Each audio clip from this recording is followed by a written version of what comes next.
आदरणीय सम्मानित मंच, सभी किसानों और नौजवान साथियों, मेरी माताएं बहनें और पुलिस प्रशासन के लोग, पत्रकार बंधु, बैठो तुम वहीं को बड़ा खराब हो चुका देखो, आज यहाँ पे करनाल में असंध में आए सब नेताओं ने बात बताई और किसान को सारी जानकारी है, क्योंकि आप लोग जिस हिसाब से लड़ाई लड़ते हो, लड़ाई क्या चल रही, क्यों चल रही, इशू क्या है दिल्ली में, यहाँ पे क्या है। अच्छा बैठ जाओ, थोड़ा बैठ जाओ, बहुत पीछे आप जहाँ खड़े ना, आपके पीछे 20-20 आदमी है, आप बैठ जाओगे तो अंदर बैठ जाएंगे, बैठ जाओ सामने तक बैठ जाओ, आपके पीछे बहुत आदमी है, बैठ जाओ। अरे आ जाओ आगे, ये क्या जेल ले जाने कार्ड का आगे तो चले हैं, बैठ जाओ, बैठ जाओ, सब बैठ जाओ भाई, जगह कम रहेगी, टूट फूटने का मामला था, ये याद हो, जितना लगाते हैं पब्लिक से ज्यादा है, बैठ जाओ, सुनो बात। देखो मोर्चे जिस हिसाब के दिल्ली में लग रहे, सरकार वहां की हला हला के देखती है और वे कुछ न कुछ बात बताते रहेंगे आपके बीच में, जिससे किसान हताश हो जाए और किसान अपने घरों को चला जाए। कर्नाटक में दूसरी जगह आंदोलन हो रहे तो आप लोगों को नहीं पता, ना अखबार में खबरें आएंगी। जो भी संयुक्त मोर्चा खोल देता है उसका असर पूरे देश पर होता है। वे हमारी भाषा नहीं जानते वहां के लोग, लेकिन भाव सबका एक है, उद्देश्य सबका एक है, और ये है कि एमएसपी की गारंटी मिले, उस पर कानून बने तो हमारे किसान को भी लाभ हो जाएगा।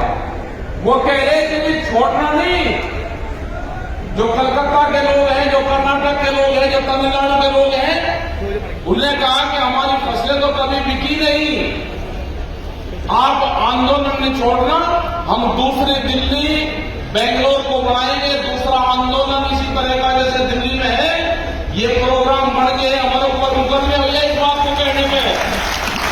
हमने जब उनको ज्ञान दिया कि आप दिल्ली नहीं आ सकते तो आप दूसरी दिल्ली कर्नाटक में बेंगलोर को बना लो, तो कहा कि भड़का के ले, हमने कहा कि हमने भड़काने की बात नहीं करी, हमने किसान को कहा वहां के जो आपके ट्रैक्टर हैं, इन ट्रैक्टर पे पंजाब हरियाणा जैसे दिल्ली के चारों तरफ ट्रैक्टर है, उस पर बम्पर लग रहे हैं, वो बम्पर बैरिकेडिंग तोड़ने के काम आता है।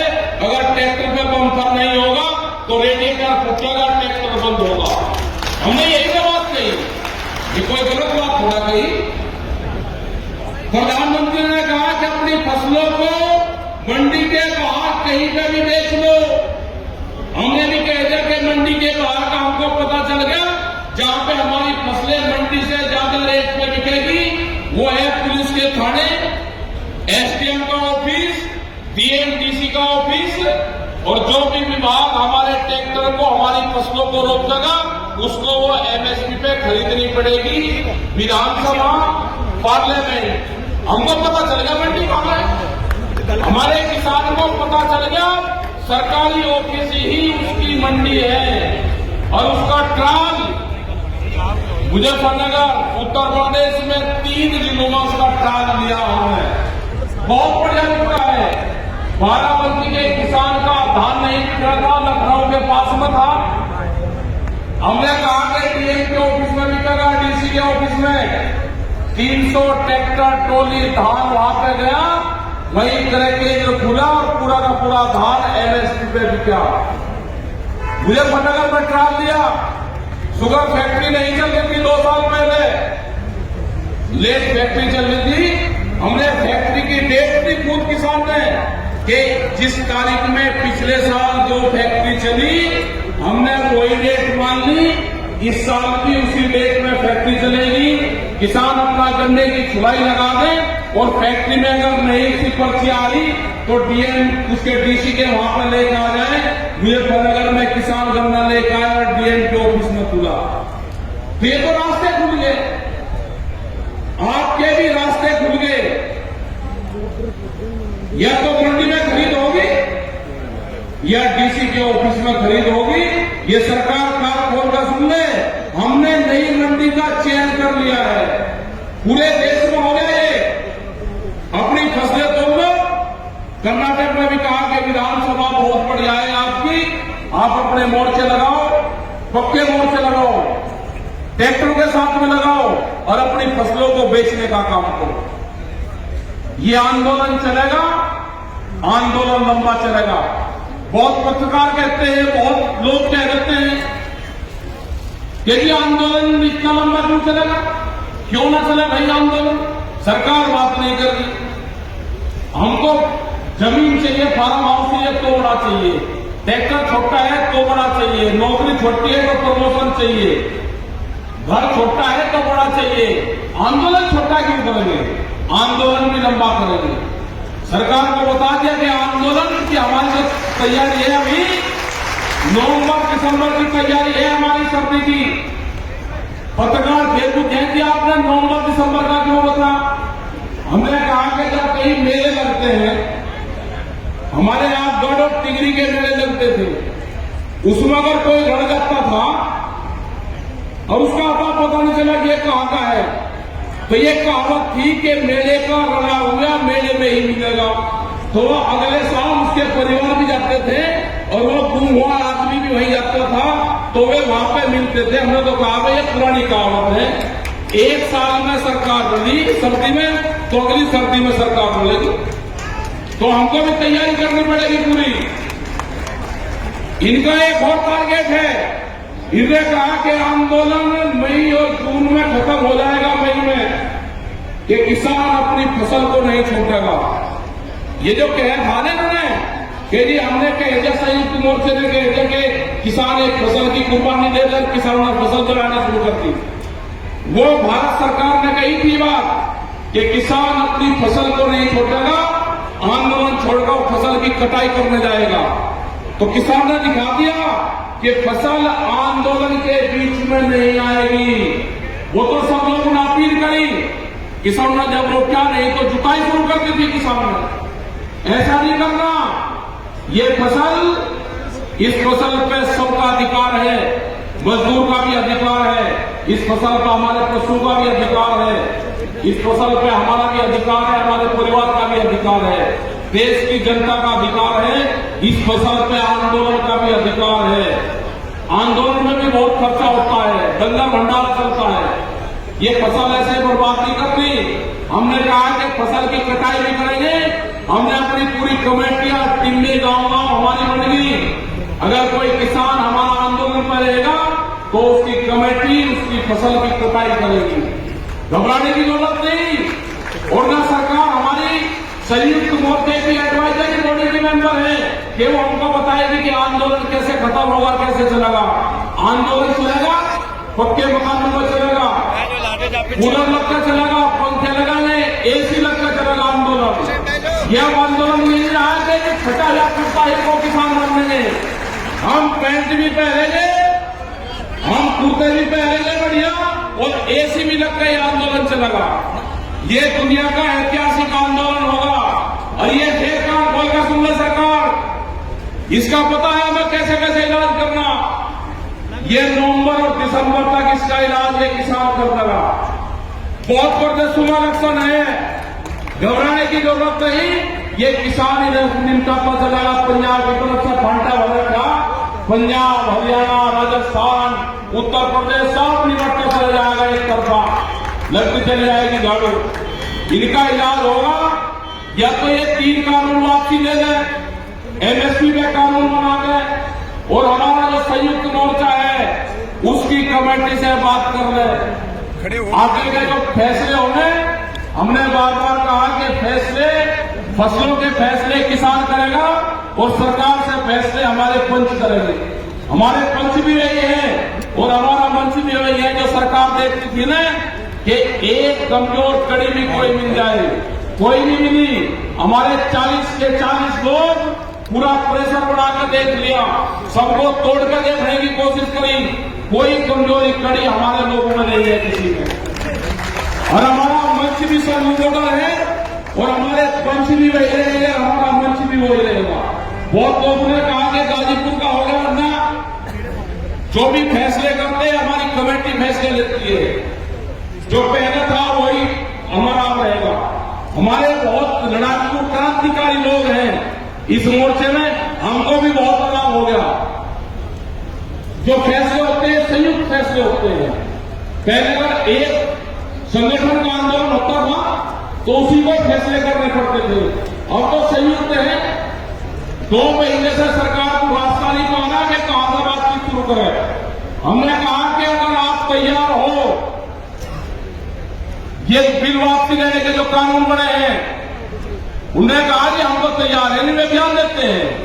हमने कहा कि संयुक्त मोर्चा भी तैयार नहीं है, देश का किसान भी तैयार नहीं है और हमको भी अब ज्यादा जरूरी नहीं है। भाई सर्दी चली गई, बरसात चली गई, अब गर्मी आ गई और अब तो आदत सी पड़ गई, आदत हो गई हमको। अब तो ये है कि भाई 2021 का जो साल है वो आंदोलन का साल है। और हरियाणा का तो टिकैत साहब कहते थे कि जब हरियाणा खड़ा हो जाएगा तो हरियाणा जब खड़ा हो जाएगा तो हरियाणा के लोग जब खड़े हो जाते हैं साथ में तो सरकारें कांपती है। जब जिस तरह से इनमें तोड़ने की कोशिश करी थी, इनमें तोड़ने की कोशिश करी थी कि पंजाब और हरियाणा को अलग कर दो, पंजाब और हरियाणा को अलग कर दो। बहुत बड़ी साजिश थी वो, उसका पता था। ये 10 दिन पहले ही बात शुरू कर दी थी, मैं बात करनी, ये तो सरदार का आंदोलन है, आप इससे बदल हट जाओ।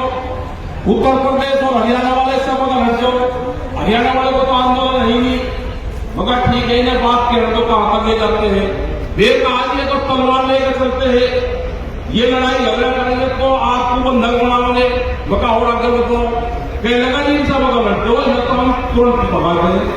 मको ये है साजिश, ये कोई धार्मिक आंदोलन लड़ने आ गए? अरे किसान का आंदोलन है, पंजाब को कैसे छोड़ दें? पहली बार पंजाब मजबूती के साथ में और सारी जितनी जत्थेबंदी थी वो सब साथ में आई। इससे बढ़िया मजबूती कहां मिल सकती थी? हरियाणा पूरा साथ में आया, उत्तर प्रदेश साथ में आया, राजस्थान थोड़ा सा लेट चला लेकिन साथ में आया राजस्थान, मध्य प्रदेश साथ में आया और ट्रेनें बंद थी, नहीं तो दिल्ली का इलाज तो इससे पहला हो गया होता। ट्रेन बंद कर रखी, ये भी बड़ी साजिश है, ट्रेन को बेचने का काम चल रहा है। लेकिन जिस हिसाब से जो ट्रैक्टर थे हमारे, जो लोगों ने ले जाने बंद कर दिए थे, हमारे जो नौजवान थे उनको शर्म लगती थी ट्रैक्टर पर चलते। हमको 5 साल लगे इसमें ट्रैक्टर पे आंदोलन करने में, 5 साल बताते रहे कि ट्रैक्टर से अपने आंदोलन सिद्धो कर ले। ट्रैक्टर का पूरा टैंक का काम करता है। अगर आदमी कब नौजवान को किसी किसान को ट्रैक्टर में बैठा लो और सामने 10 गाड़ी खड़ी कर दो, बसें बड़ी बड़ी, वो सीधा टक्कर लेता है, ट्रैक्टर सीधे ठोकता है, सीधा टक्कर लेगा। आपने उत्तराखंड में देखे, यहां पर देखे आपने अपने ट्रैक्टर से बड़े बड़े डंपर 2-3 दिन ट्रैक्टर लगाकर नीचे गिरते देखे हमने। तो भी तो मैं देख के जी ट्रैक्टर का नाम मत लो, ये किसान ट्रैक्टर का नाम नहीं, ट्रैक्टर पे ही चलेगा। बड़े बड़े ट्रैक्टर आगे हो, बम्पर लगा आगे, इससे तो बढ़िया कोई हथियार मिला ही नहीं। किसान को आजादी के बाद में एक ही तो हथियार मिला, ट्रैक्टर मिला, वो हथियार ट्रैक्टर में बैठा दो, उसके बाद में तो आ जाओ कि जिसको भी आना है भाई मोर्चे पे। तो यह है कि अपने ट्रैक्टर को मजबूत रखो, रंग पुताई करके बढ़िया रखो, बम्पर लगाकर बढ़िया रखो। आपके अनाज पे कब्जा होने जा रहा है, जिस हिसाब से यहाँ पे गोदाम बने हैं हरियाणा पंजाब में, पूरा अनाज यहाँ पे इकट्ठा होगा, अनाज व्यापारी भी कैद हो जाएगा। भूख के आधार पे देश में रोटी की कीमत नहीं होगी। भूख कितनी लगेगी उसके आधार पे देश में रोटियों की कीमत नहीं होगी। भूखे आदमी से पूछा जाएगा कि आपको कितनी भूख लगी है सुबह, वो कहेगा कि कब है, तो घर चल जाए, कहने लगा अच्छा इसको शाम को रोटी देना, इसको 3 बजे रोटी देना, ये जो 2 रुपए की खरीद रहा है ना 3 बजे तक ये 8 रुपए की हो जाएगी। ये हालात होंगे। आपने देखा आना सर्वे कर लेना आप लोग। आपके यहां पे जब हाईवे पे चलोगे, ये मैकडोनाल्ड्स, KFC, ये कंपनियां हैं जो फूड चेन में खाने के भोजन में ये बचा हुआ भोजन किसी आदमी को नहीं देते। हमने पूछा है उनसे, उन्होंने कहा कि बचा हुआ भोजन हम किसी को नहीं देते, बचा हुआ भोजन उनका डस्टबिन में जाता है, किसी गरीब आदमी को नहीं दे सकते। उन्होंने कहा कि गरीब आदमी को देंगे, अपने नौकर पुरुष को देंगे तो आदत खराब हो जाएगी, वो डस्टबिन में कचरे में डालते हैं पूरा भोजन। तो इसी तरह की कंपनियां आ रही है, आपके भोजन पे अधिकार जमाएगी। गरीब आदमी की रोटी तिजोरी में बंद होगी, अनाज देश का तिजोरी में बंद होगा। भूख के आधार पे देश में कीमतें तय होगी। ये लड़ाई मजदूरों की भी है, ये लड़ाई जो दुकानदार है हमारे, वॉलमार्ट जैसी कंपनियां आ रही, बड़ी बड़ी कंपनियां जिसके पास में 10,000 पानी के जहाज हैं, वो 15 दिन में, 1 महीने में एक देश का पूरा अनाज उठा के दूसरे देश में पकड़ सकते हैं। ये कंपनी आ रही, उनका टारगेट है कि जो साप्ताहिक बाजार लगते हैं उन बाजारों को बंद करा जाएगा। जो साप्ताहिक बाजार में लोग काम करते हैं पूरे देश भर में, वो करते हैं 4.5 करोड़ लोग हैं वे बेरोजगार होंगे। इस तरह की कंपनियां यहां पर आ रही है। ये कंपनी आ रही है जिन्होंने करीब 26 संस्थान देश के बेचे जा रहे हैं। इन कंपनियों को रेलवे, एयरपोर्ट सब बिक गया, टेलीफोन का सारे विभाग बिखरे हैं। देखो होगा कि सेल फॉर इंडिया, कि इंडिया बिकाऊ है, कोई खरीदार चाहिए, तो खरीदार आ रहे हैं। ये आने वाले टाइम पे इनका खरीदारों का भी राज करना पड़ेगा। हमने करा था उत्तर प्रदेश में कुछ किसानों की जमीन नीलाम हो रही थी। हमने अधिकारियों को कहा कि जो भी किसानों की जमीन अधिकारी नीलाम करेगा, वो जो कोई खरीद करने आएगा वो बोली तो लगाएगा, वहां से जाएगा नहीं, उस कमरे से बाहर नहीं जाएगा। तो पूरे उसमें बोली की किसानों की जमीन की नीलाम नहीं कर सकता कोई। तो इसी तरह से हमको संस्थान के लोगों से भी बात करनी पड़ेगी, सबको अपने साथ में जोड़ना पड़ेगा। बैंक वालों को, रेलवे वालों को, उनको सबको वे तैयार बैठे हैं, उनको जोड़ना पड़ेगा। जिस हिसाब से महंगाई बढ़ रही है, ट्रांसपोर्टरों को जोड़ना पड़ेगा, महिलाओं को जोड़ना पड़ेगा। धंधा बंद होगा तो सिलेंडर, ये महिलाएं हैं, सिलेंडर की जरूर दिखावे, प्रेस वालों के सामने सिलेंडर दिखावे, 350 रुपए का सिलेंडर, 800 रुपए का। अरे प्रधानमंत्री जी एक बार एनपीएमएलओ की जो पेंशन है उनको भी कह दो कि अपनी पेंशन उनको छोड़ना चाहता है। आपने गरीब आदमी से सिलेंडर की सब्सिडी वापसी दी, आप अमीर एनपीएमएलओ से उसकी पेंशन वापसी ले लो। 2004 के बाद में जो भी सरकारी भर्ती हो रही है उसकी कोई पेंशन नहीं बढ़ने की। ये कानून बन गया, खत्म होगा। 10 साल पुराना ट्रैक्टर नहीं आप चला सकते। एनसीआर में 10 साल ट्रैक्टर की मियाद होगी। आपके यहाँ 15 साल हो गए अगर एनसीआर में रही है, 15 साल, उसके बाद में ट्रैक्टर नहीं चल सकता। पंपिंग से जो भी डीजल से चलने वाली चीज है वो होगी। बहुत कानून बना रहे, बिजली अमेंडमेंट बिल, वो आगे किसी के पास में 2 पशु होंगे गांव में भी तो उसको कॉमर्शियल कनेक्शन लेना पड़ेगा। कैसे आदमी जिंदा रह जाएगा? तो ये आंदोलन चलाना पड़ेगा। अभी हो सकता है कि कोरोना आपको बता दिया जाए कि कोरोना लग गया, हमारे ऊपर तो जरूरी न लगा दिया। जहां जहां पे आप मीटिंगें करते हैं, महाराष्ट्र में, गुजरात में, मध्य प्रदेश में, उन्हीं शहरों में कोरोना लगाकर उन शहरों में लॉकडाउन कर रहे हैं। अभी हो सकता है कि आपके जहां जहां मोर्चे हों उन जिलों में लॉकडाउन हो, लेकिन ये गलत फहमी निकाल देना सरकार। आप लॉकडाउन लगा लो, आप कर्फ्यू लगा लो, हमारे आंदोलन और धरने खत्म नहीं होंगे। अपने होश में आकर लगाना, वहां पर कुछ भी लगाना। वे हमारे धरने बात का सूच डाल रहेंगे, जो गाइडलाइन होगी उसका पालन करेंगे, धरने खत्म नहीं करेंगे, ये करेंगे, ये लॉकडाउन लगाओगे वहां पे कर्फ्यू लगाओगे, अपना राशन पानी पहले ही बनाकर तैयार रखना। वहां पर जितने आदमी वहां पर रहेंगे वही धर्म को चलाएंगे। सरकार कोई भी मंशा सरकार की हम पास नहीं होने देंगे, उनको फेल करेंगे। किसान अपनी तैयारी के साथ में आंदोलन के लिए, अपने कटाई के लिए सब लोग आप तैयार हैं। आपका बहुत बहुत धन्यवाद। जय हिंद, जय भारत, जय हरियाणा। दिल में मैं ऐसे मत करो, और सारी माताएं बहनों को सबको भाई इतनी तादाद में भीड़ आई, ट्रेन ट्रांस को दे हल्का लोगों को पटना जरूर है। हो गया, बहुत बहुत धन्यवाद सब लोगों का। अरे सरदारों की गोली भर को नहीं छोड़ना, इनके इकट्ठे रखना।